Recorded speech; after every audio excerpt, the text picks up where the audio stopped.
મિર્ચી morning. આપણા દેશનું સદભાગ્ય છે કે નસીબમાં માને છે. આપણા દેશનું દુર્ભાગ્ય છે કે એ નસીબમાં માને છે. આ બેમાંથી કયું વાક્ય સાચું? જો તમે સદભાગ્ય ગણો તોય તમે પ્રારબ્ધવાદી અને દુર્ભાગ્ય ગણો તોય તમે પ્રારબ્ધવાદી. ખરેખર ભાગ્ય જેવું, ડેસ્ટિની જેવું કંઈ છે કે નહીં, એ બહુ જ રહસ્યમય સવાલ છે.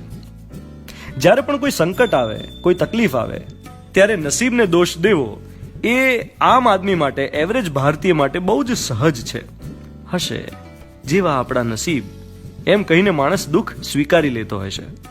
માણસ કેમ નસીબ પર છોડી દેશે? કારણ કે અમુક સવાલોના જવાબ જ નથી મળતા. મારી બેસ્ટ ફ્રેન્ડનો ગઈકાલે ફોન આવ્યો. એ 2 દિવસથી અપસેટ હતી. હિંમત ભેગી કરીને એણે મને ફોન કરેલો માત્ર એટલું કહેવા કે એના એક સંબંધી અમેરિકામાં રહે છે, ન્યુયોર્કમાં. એ લેડીના હસબન્ડનું થોડા જ સમય પહેલા અવસાન થયું અને 4 દિવસ પહેલા 22 વર્ષનો દીકરો, જેને માર્ચમાં કોરોના થયેલો અને સાજો પણ થઈ ગયો હતો, પણ હમણાં 4 દિવસ પહેલા એક જ મોમેન્ટમાં, એક જ ક્ષણમાં એ ગુજરી ગયો. કોઈ એક્સિડન્ટ નહીં, ઘરમાં જ ઊભો હતો ને સડનલી પડી ગયો. તમારી નજર સામે કોઈ જ દેખીતા કારણ વિના તમારો જુવાન જોત દીકરો ગુજરી જાય, એ મા પર શું વીતે? ઉપરથી મા અત્યારે ક્વોરન્ટાઇન છે, કારણ કે જ્યાં સુધી ઓટોપ્સી રિપોર્ટ ના આવે કે કોવિડથી ડેથ થયેલી કે નહીં, ત્યાં સુધી આઇસોલેશનમાં છે. કોઈ રિલેટિવ્સ એમની સાથે છે નહીં, કોઈ એમને મળી શકે એમ નથી. હવે આ બેન સાથે આવું કેમ થયું? આનો શું જવાબ? 5 દિવસ પહેલા મેં એક દોસ્તીનો કિસ્સો વાંચ્યો ન્યૂઝપેપરમાં. 2 શ્રમિક મિત્રો સુરતથી નીકળ્યા મધ્યપ્રદેશ જવા માટે. ટ્રકમાં પાછળ ઊભા રહેવાના 4-4 હજાર ચૂકવ્યા. હવે એમાંથી એક મિત્રને હીટ સ્ટ્રોક થયો, લૂ લાગી ગઈ, ઉલટી થઈ. ટ્રકમાં બાકી બધા ઊભેલા ગભરાઈ ગયા. અરે હટાવો હટાવો, ઇસકો કોરોના હે, કોરોના એમ કરીને ઉતારી મૂક્યો. હવે એનો દોસ્ત કે હું મારા ભાઈબંધને તો નહીં જ છોડું. એ ઉતરી ગયો દોસ્તની સાથે હાઈવે પર. બિચારો ગાડીઓને રોકે, કોઈ ઊભું ના રહે. એના મિત્રએ એના ખોળામાં પ્રાણ ત્યાગી દીધા. કોઈએ ફૂટપાથ પર ઊભા ઊભા એનો ફોટો લીધો કે એક દોસ્તે બીજા દોસ્તના ખોળામાં જીવ છોડ્યો. મધ્યપ્રદેશના શિવપુરીમાં હોસ્પિટલમાં પોસ્ટમોર્ટમ થયું ત્યાં સુધી એ ભાઈબંધની જોડે જ રહ્યો. મૃત્યુ પામ્યો એ હિન્દુ અને મદદ કરી એ મુસ્લિમ હતો. હવે તમે વિચારો કે આ મિત્ર શું વિચારીને એના દોસ્તના મૃત્યુને સ્વીકારશે?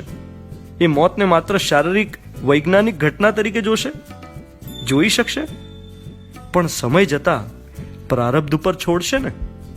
કોના પ્રારબ્ધમાં કેટલું દુઃખ લખાયું છે કોને ખબર? શા માટે 22 વર્ષનો દીકરો ગુજરી ગયો? એનું શું કારણ શોધીશું? કર્મની થિયરીમાં જઈશું તો કેટલાય સારા લોકોને કેન્સર નથી થતું, કેટલાય સારા લોકોને જીવલેણ રોગ નથી થતા. આપણને પ્રશ્ન એમ થાય કે એ તો કેટલા સારા હતા, આમને અરે એ તો બહુ ભલા, બહુ સારા સ્વભાવના હતા, કદી કીડીએ નથી મારી એમને કેન્સર થયું. હવે તમે વિચારો કે એમના સગાવાલા, એમના મિત્રો એ પોતાના મનને કેવી રીતે મનાવતા હશે? અમુકના મનનું સમાધાન થાય અને અમુકને ઘા રહી જાય. ઘા કદી રૂઝાય નહીં.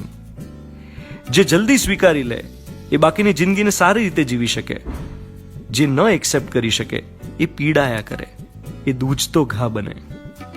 આ આખી વાત કહેવાનું પ્રયોજન એ કે દોસ્ત, નસીબ એ સાધન કે સંપત્તિથી માપવાની વસ્તુ નથી.